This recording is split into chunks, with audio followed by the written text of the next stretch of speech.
হরে কৃষ্ণ। সকল ভক্তদের চরণে আমার ধন্যবাদ, প্রণাম। অ্যান্ড আমি আজকে ভিডিওটা বানাবার কারণ হচ্ছে কি, আমার সাথে এতদিন না, কাল থেকে যেগুলো সব হচ্ছে এগুলো স্টপ করার জন্য, আর কিচ্ছু না। তো আমি এখানে আরেকটা ফোন নিয়ে বসেছি, এরকম সব প্রমাণগুলো একদম নিয়ে বসেছি আমি। কারণ দেখে দেখে আমি সব কিছু বলবো, যেগুলো বলার, নয়তো আমি ভুলে যাব, যেহেতু প্রথমবার এরকম ভিডিও বানাচ্ছি। আর ভিডিওটাকে লং করার আমি বেশি চেষ্টা করব না, যে শর্টভাবে বলারই চেষ্টা করব, কারণ লং ভিডিও অনেকে শুনবে না। তো আমি এটা আরেকজনের ফোন নিয়ে বসেছি আর আমার ফোন থেকে ভিডিওটা করছি। এবার সকলকে আমি আগে এটা বলে দিই, আমি আমার পরিচয়টা বলে দিই। আমার নাম হচ্ছে সৌম্যজিৎ দাস, আমার বাড়ি হচ্ছে মুর্শিদাবাদ, ধুলিয়ানে। তো বেসিক্যালি আমি হচ্ছে একটা স্টুডেন্ট। আমার সবে মাধ্যমিক দিলাম আমি 2024-এ। আমি 11th-এর এখন স্টুডেন্ট, সায়েন্সে। তো আমার বয়স বেশি না, মাত্র 17 বছর। আর আমাকে বেসিক্যালি এসব কেসে এসব জিনিসে ফাঁসানো হচ্ছে। আমার ফেক চ্যাট বের করে, আমার ফেক সমস্ত কিছু বের করে এসব ফাঁসানো হচ্ছে। তো যারা এই কাজটা করছে সে হচ্ছে মাম্পি ভাস্কর আর নন্দিনী ভাস্কর।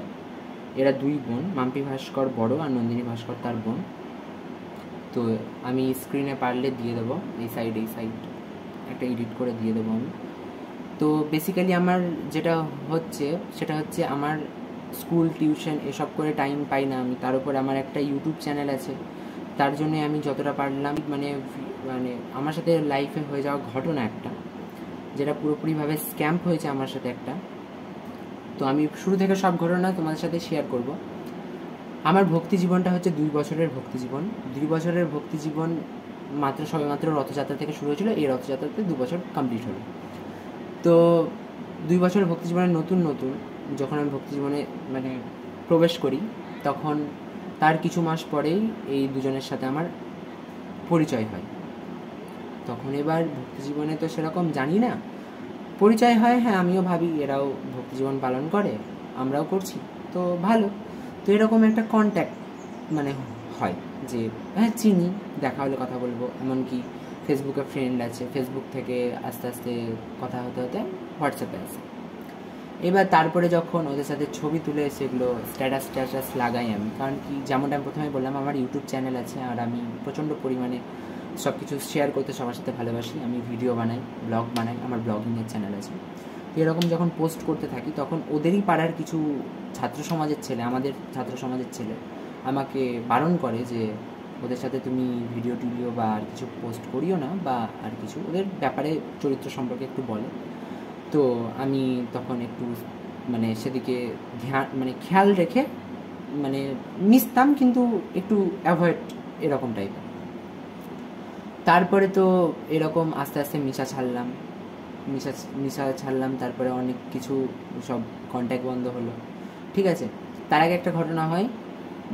আমরা কিন্তু 31 2023-এর শেষ আর 24-এর শুরু, 31 পর্যন্ত আমরা কথা বলেছি। তারপর জানুয়ারিটুকু আমরা হয়তো কথা বলেছি। তারপর থেকে কিন্তু আমাদের পুরোপুরিভাবে বন্ধ, কথা বন্ধ, পুরো বন্ধ, ব্লক করে দেওয়া, ঝামেলা, অনেক কিছু। তো এবার ঘটনাটা শুরু হয়েছে সেখানে, আমি যেহেতু বন্ধ করে দিয়েছে, আমাকে ফেসবুক থেকে ব্লক করে দিয়েছে। তার উপর এবার ওদের একটা কাজ হচ্ছে গিয়ে, সবার কাছ থেকে টাকা নেয়, টাকা নিয়ে এবার কাউকে ফেরত দেয় না। সেম জিনিস আমার একটা বন্ধুর সাথে করেছে। আমার বন্ধু হচ্ছে প্রহ্লাদ, ওর বাড়ি হচ্ছে পাকুড়। তো আমি সব স্ক্রিনে দিয়ে দেবো, তোমরা তাহলে বুঝতে পারবে। তো ওর কাছ থেকে টাকা ধার চায়, এবং ও আমাকে কিছুদিন আগে ফোন করে, জাস্ট রিসেন্টলি এগুলো সব ঘটনা। কিছুদিন আগে ফোন করে, তখন আমি কেনাকাটা করতে একটু বাজার গেছিলাম, সন্ধ্যেবেলার দিকে ফোন করে। তখন আমাকে বলে যে এরকম আমার তুমি কোথায় আছো? তো আমি বললাম আমি বাজারে আছি, বাজার করতে এসেছি। তো এরকম মাম্পি ভাস্করকে তুমি চেনো? তোমাদের এখানে বাড়ি? তো আমি বললাম হ্যাঁ, ভালো করেই চিনি। যখন ও আমাকে ফোনটা করলো, তখনই আমি বুঝে যাই যে এরকম কিছু একটা হয়েছে ওর সাথে। কারণ ওর নামে যেহেতু ফোন করেছে, আমি একটা আগে থেকে যেহেতু জানতাম এরকম মেয়েটার ভালো না আর কিছু, তো তখন এরকম হয়েছে। তো তারপরে আমি ওকে জিজ্ঞেস করলাম তুমি কি ওকে টাকা ধার দিয়েছিলে? তখন ও বললো হ্যাঁ, আমি ওকে টাকা ধার দিয়েছিলাম। তো আমি তখন ওকে একটাই কথা বললাম, তুমি আর সেই টাকাগুলো পাবে না, ওকে ফোন করে লাভ নেই, আর ও ফোন ধরবেও না, তোমার মেসেজও সিন করবে না, আর কিছু করবে না। তখন ও আমাকে বলছে তাহলে তো এরকম করলে তো আমি একটা স্টেপ নেব, আর আমি ওকে পুরো ভাইরাল করে দেবো, ওর ব্যাপারে সবাই জানুক, তাহলে ও এরকম কেন করছে, কিংবা ও ক্ষমা চাক, দুটোর মধ্যে একটা করুক। তখন আমি বললাম ঠিক আছে, তুমি তাহলে পোস্ট করো আর আমি তোমাকে সাপোর্ট করবো।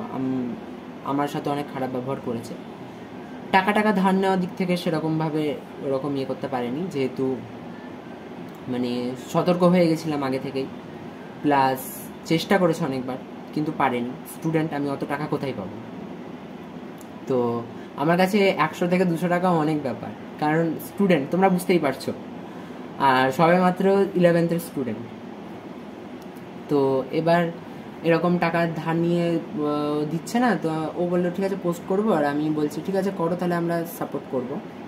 এবার ও যখন পোস্টটা করে, ঠিক আছে, তো ওর পোস্টটা দেখে যারা যারা মানে মুখ খুলতে পারেনি এতদিন লজ্জাতে, যে টাকা ধার দিয়েছিলাম কিন্তু ফেরত দেয়নি, কিন্তু কাউকে কিছু বলতে পারেনি, তারা সবাই এবার একজোট হয়ে গেছে। মানে হয় না, দলের মধ্যে একজন মানে কথা বলে দিয়েছে, আর এবার বাকিরা আর চুপ থাকতে পারেনি। তখন সবাই নিজের নিজের কথা বলতে লেগেছে যে আমার সাথে এরকম করেছে, আমার সাথে এরকম। প্রচুর পোস্ট শেয়ার হয়েছে সেদিন, মানে মারাত্মকভাবেও ভাইরাল হয়ে গেছে। তারপরে গিয়ে ও প্রহ্লাদকে মানে মেসেজ করে যে তুমি এই পোস্টটা মানে ডিলিট করো, নাহলে তোমাকে আমি দেখে নেব, তোমার বিরুদ্ধে আমি অনেক কিছু করব। তো সেগুলোও আছে, আমি স্ক্রিনে সব দিয়ে দেব, দেখো। ও এরকম ধমকি দিয়েছে প্রহ্লাদকে, অনেক কিছুই বলেছে। আর সরি, ধমকি দেয়নি, এটা অ্যাকচুয়ালি অন্যটা ছিল। এই যে ধমকি দিয়েছে, আমি স্ক্রিনে সবটা দিয়ে দেবো তোমাদেরকে। এই যে এরকম ধমকি দিয়েছে যে তুমি আমাকে চেনো না, আমি সব কিছু এরকম করতে পারি। প্লাস ও প্রহ্লাদ তখন বলেছে যে না আমি এরকম, মানে ওই আমার বন্ধুটা প্রহ্লাদ, ও বলেছে যে না আমি এরকম কিছু করতে পারবো না, তুমি যা পারো করে নাও, নাহলে তুমি আমার টাকা ফেরত দাও, তাহলে আমি ইয়ে করে দেবো তোমাকে, এগুলো সব আমি বন্ধ করে দেবো। তো এই যে প্রহ্লাদ যে ইয়েটা পোস্ট করেছিল, দেখা যাচ্ছে কি জানি না, আমি সব স্ক্রিনে দিয়ে দেবো, চিন্তা নেই।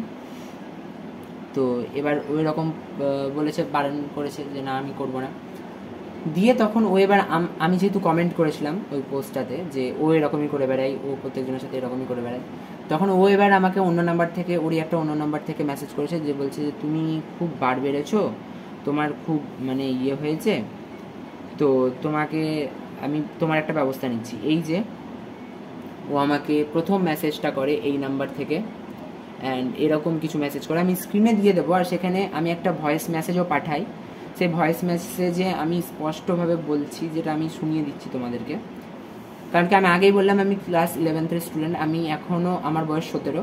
তো যেহেতু আমাকে এরকমভাবে বলেছিল, কি বলেছিল আমি একবার পড়ে শুনিয়ে দিচ্ছি, আর তোমাদেরকে স্ক্রিনেও আমি এখানে দিয়ে দিচ্ছি। তো বলেছে, কমেন্টে যে এত নাচানাচি করছো, থানায় এসেছি, বিশ্বাস না হলে ভিডিও কলে দেখে নিতে পারেন, কমপ্লেনটা কি আপনার নামে করব?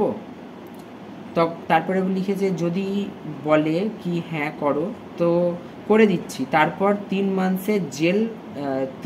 মান্থ জেল খাটলে দলে দলে যোগ দেওয়া বন্ধ হয়ে যাবে।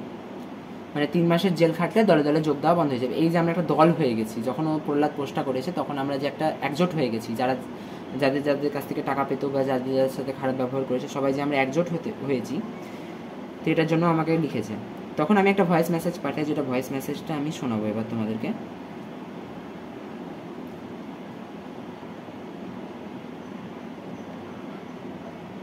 যা পারো করে নাও, ঠিক আছে, আমার বাবাকেও চিনো না তুমি, তারপর তোমার দেখছি আমি অবস্থা।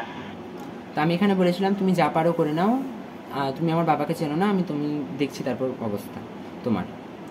কারণ কি স্বাভাবিকভাবে যখন একটা এরকম অবস্থাতে, এরকম বয়সে যদি কেউ বিপদে পড়ে, তখন তার ফ্যামিলি কিন্তু তাকে সামলাবে। সেক্ষেত্রে আমিও আমার বাবা মায়ের উপর বিশ্বাস রেখে এটা আমি বলেছিলাম যে তুমি আমার বাবাকে চেনো না, যে তোমার কি অবস্থা করতে পারে তুমি কিন্তু ধারণার বাইরে। তো এই কথাটা বলি, আর ও মনে হয় এটাই পোস্ট করেছে যেটা ভয়েস রেকর্ডিং হচ্ছে। তো ওও কিন্তু আমাকে একটা ধমকি দিয়েছে, সেটা আমি তোমাদেরকে মানে ইয়ে করছি, শোনাচ্ছি। না অল্প বয়সে অত উড়িও না, বাঁশ তো খাওনি, আমার বাঁশকে ঠ্যাক খেয়া অভ্যেস আছে, কিসে কি হবে, অত উড়িও না ঠিক আছে। বেশি উঠতে গেলে ডানা কাটতে হবে, ডানা কাটতে আমি জানি কিভাবে ডানা কাটতে হয়। খুব দলে দলে যোগ দিচ্ছ তো, যে যে দলে আছো না, একটা একটা করে যদি সবটি ডানা কাটতে না পেরেছি আমি, তো আমার নাম মানতে হবে জানিস। বারবার জানি না কেন আমার ফোনের ডিস্টার্ব হচ্ছে, বারবার স্পেস ফুল হয়ে যাচ্ছে, বারবার কেটে যাচ্ছে, যার জন্য আমি মার ফোন থেকে ভিডিও করছি। তো মানে আগের ফোনটা থেকে ভিডিও করছি, এই যে আমার ফোন এখন হাতে আছে। তো আমি একটাই কথা বলবো যে ওর প্রথমে আগে কোনটি তিলক পড়া বন্ধ করতে হবে, ঠিক আছে? কারণ কি ইসকনের নামে দুর্নাম করছে, ইসকনের সাথে একদমই যুক্ত না, ও ফালতু একটা মেয়ে, প্লাস ওর এরকম করছে আমার সাথে, আমাকে এরকম ফাঁসানোর চেষ্টা করেছে, অতগুলো মানুষ দেখছে। তারপর থেকে আমি তো কালকে সারাদিন ছিলাম না বাড়িতে, সেই সকালে বেরিয়েছি, প্লাস আমার অবস্থাও মানে আমার মানে ভক্তি জীবনটা প্রচণ্ড পরিমাণে স্ট্রাগলের। আমার বাড়ি থেকে সেরকম হেল্প নেই, আমার বাড়িতে কেউ ভক্ত না, প্লাস আমি কিছুদিন মাস হলো আমি চরণাশ্রিত গুরু মহারাজের, জয়প্রকাশ স্বামী গুরু মহারাজের চরণাশ্রিত। তো আর দীক্ষার প্রিপারেশন নিচ্ছি। তো এরকম যে আমার সাথে করছে, বা আরও যাদের যাদের সাথে সবাই করেছে, আমি যে নির্দোষ, এখানে কোনো আমার দোষ নেই, সেটা কিন্তু আমি যতটা পারলাম আমার প্রমাণ করার চেষ্টা করলাম। আর ও যে এত মিথ্যা মিথ্যা কথা বলছে, ও মানে একটা ভিডিও পোস্ট করেছিল, সেই ভিডিওটা এখন ডিলিট করেছে, নাহলে তো আমি অনেক কিছু প্রমাণ আরও দিতে পারতাম, আর সেই ভিডিওটা আমার কাছে নেই। আর ও ওর কৃষ্ণা সখী অ্যাকাউন্টটাকেই পুরো, যেই অ্যাকাউন্টগুলো আমি দেখিয়েছি, ওই অ্যাকাউন্টগুলো পুরো একদম মানে ও ডিলিট করে দিয়েছে ফেসবুক থেকে। তো সেই হিসাবে আমার কোনো প্রমাণ নেই। তো সেক্ষেত্রে এবার তোমরা বিচার করে বলো যে এখানে কে নির্দোষ আর কে ইয়ে। তো তোমরা বিচার করে মানে করতে বলছি, কারণ কি দেখো আমি যতটা পারলাম প্রমাণ দিলাম। আর এখানে প্রহ্লাদেরও অনেক প্রমাণ আছে, প্রহ্লাদ তো এখন মায়াপুরে আছে, ও আজকে বাড়ি আসবে, ও কাজে একটু ফেঁসে গেছে মায়াপুরে, গিয়ে সম্মেলন চলছিল ওদের। তো দেখো এবার, আর আরেকটা কথা বলে দিচ্ছি, অনেকের অনেক রকম প্রশ্ন, অনেকে অনেকভাবে জিজ্ঞেস করছে ওর বোনের সাথে নাকি আমার রিলেশন ছিল। তো একদমই না, একদমই ফালতু কথা, আর এটা সবাই জানে ওর বোনের সাথে আমার কোনো রিলেশন বা আর কিছু ছিল না, একদমই ফেক এটা। তো অনেকে জিজ্ঞেস করছিল যেহেতু, আর অনেকে বলছে আমাকে নিয়ে অনেক প্রশ্ন করছে। তো সেক্ষেত্রে আমি বলে দিই, অনেকে তো বিশ্বাসের জোরে আমাকে, যারা আগে থেকে চেনে আমাকে, সব মানে প্রভুরা শুরু থেকে আমার সাথে আছে, তারা তো বিশ্বাসের জোরে আমাকে অনেক কিছু বলে দিচ্ছে যে ঠিক আছে তুমি, মানছে তারা যে সৌম্যজিৎ এই কাজটা করতে পারে না। কিন্তু যারা মানে সোশ্যাল মিডিয়া থেকে দেখছে, তারা কি ভাববে আমার ব্যাপারে, এই লাঞ্ছনা থেকে আমি ইয়ে করতে চাইছি, এই কলঙ্কটা যাতে আমার গায়ে না লাগে, ঠিক আছে? তো ও অনেক কিছু বলার চেষ্টা করে, আমার ব্যাপারেও প্রচুর দুর্নাম করার চেষ্টা করেছে, কিন্তু ও পারবে না, কারণ কি সত্যের সবসময় জয় হবে, ঠিক আছে? আমার পাশেও অনেকজনকে আমি পেয়েছি, এবং এই পোস্টটা তাড়াতাড়ি যত বেশি পারবে তোমরা শেয়ার করো, কারণ ইনফরমেশনগুলো সবার জানা দরকার। ও ফেক চ্যাট বানিয়ে এরকম ফেক ইয়ে করেছে, ফাঁসাবার আমাকে চেষ্টা করেছে। আমার বন্ধুটারও অনেক ফেক চ্যাট বানিয়েছে, ও পোস্ট করেছে, যেগুলো বানিয়েছিল ওগুলো সব ফেক চ্যাট ছিল। তো এরকমভাবে পোস্ট করেছে। তো ভিডিওটা আমি এখানেই এন্ড করছি। অ্যান্ড দেখো এবার ওর একটা শাস্তির ব্যবস্থা করতে হবে, যেটা ওর সত্যি দরকার। তো শুনলাম নাকি আজকে ও বৃন্দাবন পালিয়েছে। তো এবার আর কিছু বলার নেই আমার, আমি যতটা পারলাম প্রমাণ দিলাম আমার দিক থেকে, আর আমি সম্পূর্ণ পুরোপুরি নির্দোষ। এটা আমি যখন কালকে একটা লাইভ করছিলাম এটার বিরুদ্ধে, যে ও যখন ভিডিওটা পোস্ট করেছিল দুপুরে, আমি তো তখন জানি না, আমি বৈকালে বাড়ি এসেছি, সকালে বেরিয়ে সেই বৈকালে বাড়ি এসেছি টিউশন স্কুল থেকে সেরে। বৈকালে এসে তখন এরকম দেখতে পেলাম যে সব ফোন করছে, মেসেজ করছে। তখন গিয়ে আমি একটা পাল্টা জবাব দিই, যেহেতু ফেসবুক থেকে আমাকে আগে থেকে ব্লক করে রেখেছে, আমি ওর লাইভ মানে ভিডিওটা দেখতে পাইনি। তখন আমি বাবার ফোন থেকে ওর ভিডিওটা দেখি আর এরকম প্রমাণগুলো দেখি, তখন দেখতে পেলাম ও পুরো ফেক ইয়ে করেছে। আরও সব প্রমাণগুলো আমি কালেক্ট করে সব ভক্তদের কাছ থেকে, যাদের যাদের কাছ থেকে টাকা নিয়েছে সবার কাছ থেকে মানে স্ক্রিনশটগুলো ইয়ে করে আমি যতটা পারলাম শো করার চেষ্টা করলাম তোমাদেরকে। এবার প্লিজ তোমরা এর বিরুদ্ধে কিছু পদক্ষেপ নাও, প্রত্যেকটা ডিভোটিদেরকে বলছি এর থেকে সাবধান। আর তোমরা প্লিজ মানে যদি কিছু নাও করো, প্লিজ সাপোর্ট করো, সাপোর্টটুকু করো, যাতে ওদের মতন যারা আরও অনেকে আছে তারা যাতে সকলে শাস্তি পায়, অন্তত শাস্তি পায়, ইসকনের যাতে এই দুর্নামটা না আসে, ঠিক আছে? তো ও কিন্তু সম্পূর্ণভাবে এখন বৃন্দাবন পালিয়েছে যা শুনলাম। বৃন্দাবনেও আমাদের এক মাতাজি আছেন, উনি আমাদেরকে অনেকটা হেল্প করছেন। তো আমি এখানে আমার ভিডিওটা এন্ড করছি।